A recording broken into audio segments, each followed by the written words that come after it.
People tryna say I'm only in the meeting. Got a code with my dogs, can get in between. I can give them life, no more energy. Amen. Sunday divisional round. Rams and Eagles, Ravens and Bills. We know the Saturday games have huge spreads. I think it's 8.5 and 9.5 in both. These are a little nicer. Should be a little bit more interesting. I think it's 6.5 and 1.5. Let's enjoy some football. We'll kick things off with the Rams and Eagles. JJ, which offense you want to start with first? Let's start with the Rams. Let's get that out the way. Rams. Yeah. All right. Then my first question would be, which Matthew Stafford do you think we're getting today? Because he's either that Super Bowl winning Matthew Stafford or he's what Matthew Stafford is this? I've never seen him in my life. Yeah. I don't think we're getting the Super Bowl winning Matthew Stafford. To be honest, I don't think it's going to be close. I mean, hopefully he plays decent, but I don't know. This Philly defense has been playing good. They're a problem. Yeah. And I think they're going to cause havoc. They're going to try and force turnovers. I mean, at every level, they've been playing well. Oh, yeah. And I don't see the run game getting going at all, if I'm being honest. I think I see Kyle Williams breaking off one chunk play, but I don't think they're getting a lot of third and shorts. I think it's going to be 3rd and 7, 3rd and 11, 3rd and 9, maybe a 3rd and 2. Then you get a sack for like a 3rd and 19. I think those are going to be the third downs that Stafford sees. And we know Stafford has the ability to convert on those plays. He's a pretty special quarterback when he wants to be. But that becomes very murky when you realize that we got Quintana Mobe, whatever the fuck, going against Puka. Puka had a good game last time. However, Sean McVay got pretty creative at how he was used in that game. I think he's shown his hand now. So either he has way more in his bag and it's going to be a closer game than we might think, or he's shown his hand and Puka's not going to get the usage he's been getting since he got back from injury.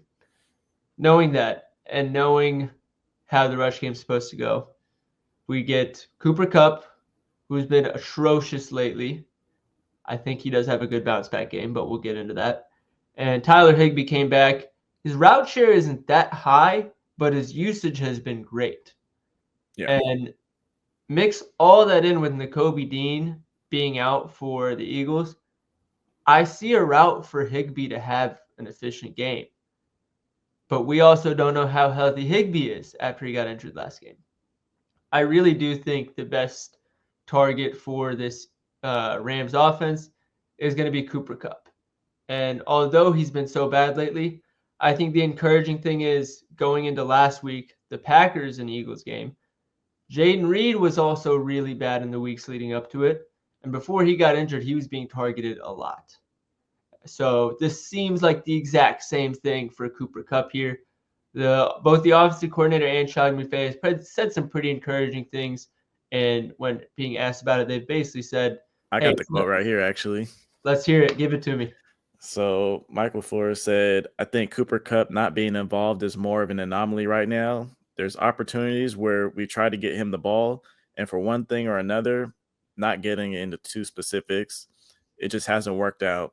And then there's other times where the coverage just hasn't dictated it. He's very much involved with this offense, and even if the stat sheet doesn't show it right now, but at any moment, Cooper's still Cooper, and he's a huge part of what we're trying to get done. Call me naive, but I believe it. I really do. I think this is a game where they say, hey, Coop, we know you're good. We know you haven't gotten the ball as much lately. This is the game where we need to change that. And now it's just a matter of him showing up. So I think that is where things are going to be funneled to for the Rams. Do you see it the same way, or do you think Puka is going to just go back to being Puka like we've seen lately? I think Puka would be solid, but I think this is a great spot for Cooper Kupp to step up. You know, they have been trying to get him involved from what they've been saying, a lot of the quotes, not just that one, but previous quotes as well. But the coverages haven't been there for him that they wanted. So I think there's definitely probably like a first quarter where they definitely try to feed him on the first drive, maybe get at least 2 targets in for him. Outside of that, I think simply his lines are too low. 3.5 receptions and 37 yards.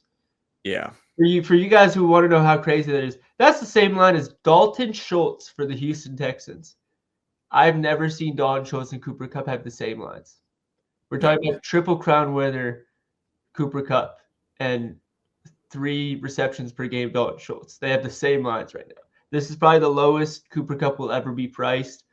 Whether he hits this line or not, there's probably value in that line just knowing who Cooper Kupp is. All right, let's talk Philly. And I have my first question to you before I'll let you ramble on about how this Rams team has no chance. Do you think they run single high or too high? Because you run too high, Saquon is going to run for 200 yards. You run single high, A.J. Brown is going to get 100 yards. You're Sean McVay. You got to pick your poison. What you doing? What am I doing? That's a good question. I'd probably say I think they're just going to stick with the too high maybe. But, I mean, you really have to pick your poison. Maybe they do go single high and just hope that Jalen Hurts can beat them. But outside of that, I mean, I don't think they have the personnel to be able to defend A.J. Brown and Devontae Smith. I mean, how do you see it? I think they will run too high. I would run single high because of exactly what you said. Yeah. Saquon has proven very, very consistently that he is that guy. Jalen Hurts picks and chooses when he wants to show up. Jalen Hurts is very, very good when he wants to show up. But there are some games, I think it was, I can't remember which matchup it was earlier in the season, but where he got in the red zone, turned it over twice, like had a stupid fumble or like in his own territory. And there are some games where you just watch him and you're like, what is going through his head? He just misplaces a bunch of throws. And that happens with every quarterback. But it happens in spots that it definitely shouldn't be happening. And I think you're more likely to be betting on one of those scenarios than Saquon Barkley not averaging 7 yards per carry against a light box. So if I'm picking and choosing, if A.J. Brown goes and has 100 yards on me, hey, I mean, we weren't going to stop Saquon anyways. But if Saquon has 200 yards on me, I mean, it's kind of my own fault. So that is what I do. However, I think Sean McVay, I think he wants to trust his defense a little bit too much to just stop him at the line and kind of say, hey, we're going to keep things in front of us. We're not going to let A.J. Brown get behind us and see what we can do. So I think honestly, I see that's where the game plan is going to be too, even though it probably shouldn't be. He's going to really put a lot of focus on the that front seven. Everything at the line of scrimmage. I agree. So just zooming out a little bit more on the Philly offense, we got Jalen Hurts and the A.J. Brown reading the whole book on the sidelines thing. I think that's a big crap and nothing. Everybody's been talking about it all week. You can do whatever he wants on the sidelines. Clearly the spirits are up. They won the game. Who cares? But, I mean, I think a lot of this is dictated with what coverages the Rams decide to run, because every defense has their normal coverages. Say, oh, this defense runs a lot of cover 3 or cover 2, whatever it is. These are receivers good against cover 2 and cover 3. I think this Rams defense or this Philly offense with Saquon, you have to adapt to them. You can't try and see how they match up against you. You have to make a game plan against them, and then Philly's going to adapt to what you give them. There's not many offenses I think you can say that about, maybe the Ravens as well. But for the most part, I don't think we can say for sure what the Eagles are doing until we see how the Rams defend them. So maybe that's more of a live betting opportunity. I agree with that. All right. So who do you have winning this game, JJ, as if it's not obvious. Philly all the way. Everybody wants this to be the upset of the week, and I think the only reason they say that is because the Chiefs and the Lions are very overwhelming favorites that nobody wants to look stupid picking against. And the Buffalo-Baltimore game, it's basically a pick 'em. It's not really choosing an upset. So the Rams and Philly is the nice middle ground that everybody's like, oh, this is the upset. I disagree. I think the Eagles just beat the brakes off of them. Yeah, I think they're just going to overpower them, in my opinion. 100%. And before I get to the next game, JJ, what do you think is going to be the biggest factor in not just the Philly Rams game, but also the Buffalo and Baltimore game? And I'll give you a hint. It has nothing to do with the players. It's either going to be weather or run game. It's weather. The weather in both games is cold. And teams play in cold weather a lot. We're talking about the Los Angeles sunny Rams.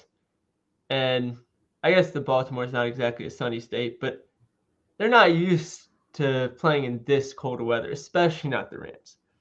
And the reason I say that is because Stafford has a very playable interception line, and he's been pretty good lately, but the Eagles' defense has also been forcing a lot of interceptions. And for anybody who's been out in the cold, if you're out there a long time, you can't exactly close your hand very well, get a good grip on the ball. Stafford's going to throw a duck or two, and this Eagles defense is going to eat it up. So I think that's going to be a very big factor in both games. I think we're going to be seeing a lot of turnovers in both games, but more so on the Rams side. I think this is going to be a disaster for them that they're not ready for. Now we move on to the Buffalo-Baltimore game, also a horrible weather game. However, I'm not sure how much it's going to matter. Buffalo is very used to it, and Baltimore doesn't have Zay Flowers, so I think they weren't going to be passing the ball a crazy amount anyways.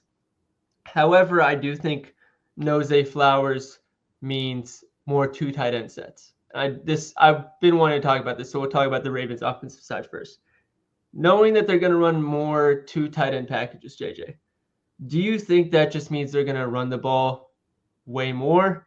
Or do we think Isaiah Likely now steps into a spot where he's going to have a really big receiving game where he's the playmaker, get the ball in his hands and let him work? Kind of like we saw when everybody said he was the playmaker in week 1 against the Chiefs. You got Derrick Henry, man. Just run the damn ball. It's that simple. I agree. I really want Likely to have a big game. It's that Ravens offense is way more fun once he's involved. But man, the Bills are stubborn for whatever reason. They want to keep a light box. They only keep 6 in there. If you put 6 in the box against Lamar Jackson and Derrick Henry, you're asking to lose the game. People wonder how they lost, 35-10 early in the season. That's why. They started the game with an 87-yard touchdown by Derrick Henry. It wasn't because the Ravens did some crazy play. Yes, Derrick Henry's very good. That's not the only reason why. You can't run a light box against the Ravens. Especially when they run so much two tight end sets. It's just It's not going to work.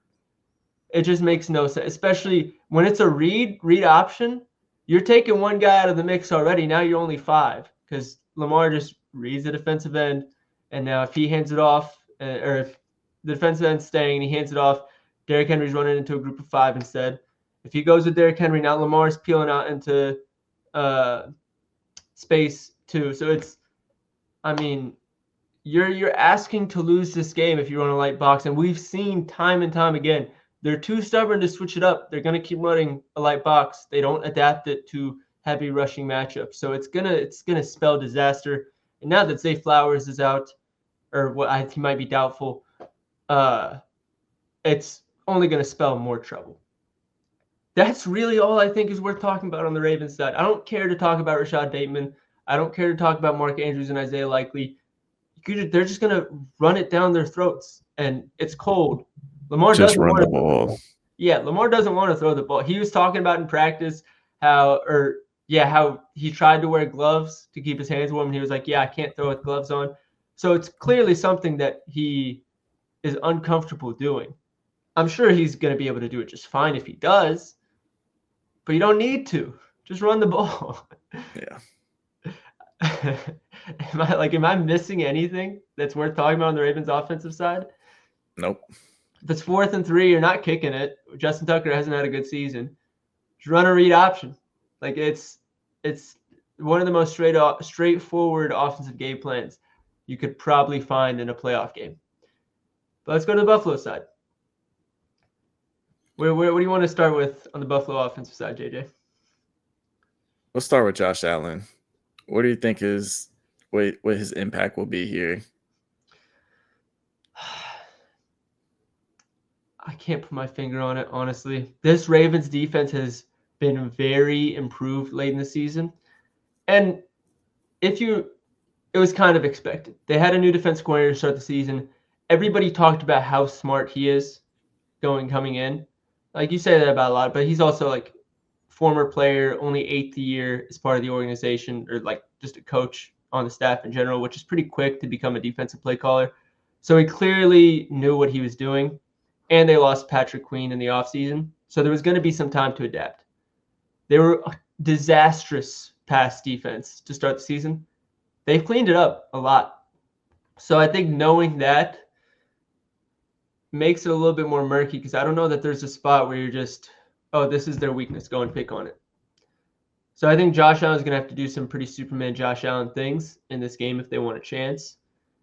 The issue is I don't know if that Superman thing is going to be his classic scramble all the way to the sideline and throw a 40-yard deep ball, or if that's going to be 10-yard rushing chunks. And I think a lot of it's going to be up to Roquan Smith in terms of how much he's keeping his eyes on Josh Allen. He makes that defense so much better. Like his impact is incredible. He doesn't get talked about enough. No. Everybody knows he's good, but he's actually like unbelievable. You want to see how good his impact is? Look at the game he missed against the Chargers. Oh my God, yeah. Bro, because I think me and you bet on the Ravens that game, and then 2 hours later he was ruled out, and immediately we texted each other. We're like, we're fucked. Yeah. But yeah, I think it could go either way. I don't think James Cook isn't going to be able to run on the Ravens offense unless they really focus all their resources on saying Josh Allen isn't going to run a single yard.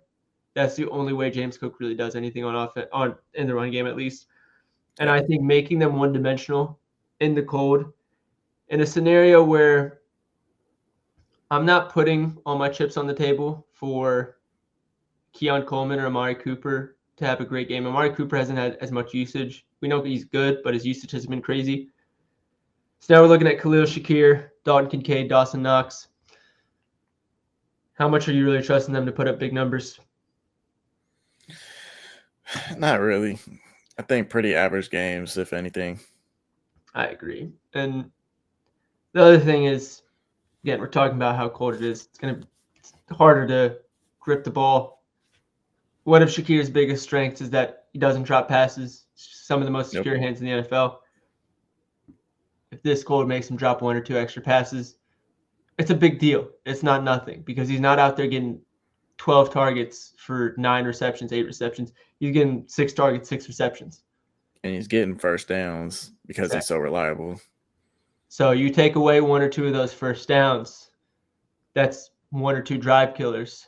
You can't do that against the Ravens, especially not when they're going to be – you need your defense to have as much rest as possible, knowing how much they're going to be running the ball. And if you don't give them that rest, it's not good. Not good for your defense.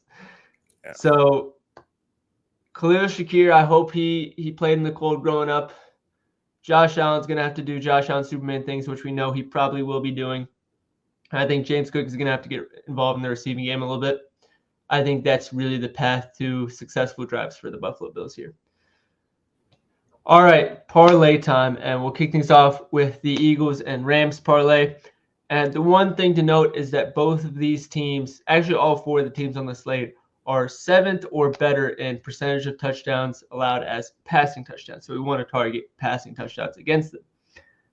But we're starting with the spread bet, and that's going to be the Eagles minus 6.5. This is just a horrible matchup on every possible level for the Rams. Puka is in a brutal matchup. The run game is in a brutal matchup. I'm not too confident in Stafford in cold weather like this. And unless Cooper Kupp goes back to Triple Crown, 10 reception, 120 yards, Cooper Kupp, I don't see much rhythm for this offense. And on top of that, they don't have the personnel to defend A.J. Brown if they run single high and stop Saquon. And they don't have the personnel to stop Saquon if they run too high and have a lighter box. So just on every level, this is looking like an absolute clinic for the Eagles. -6.5 is too low.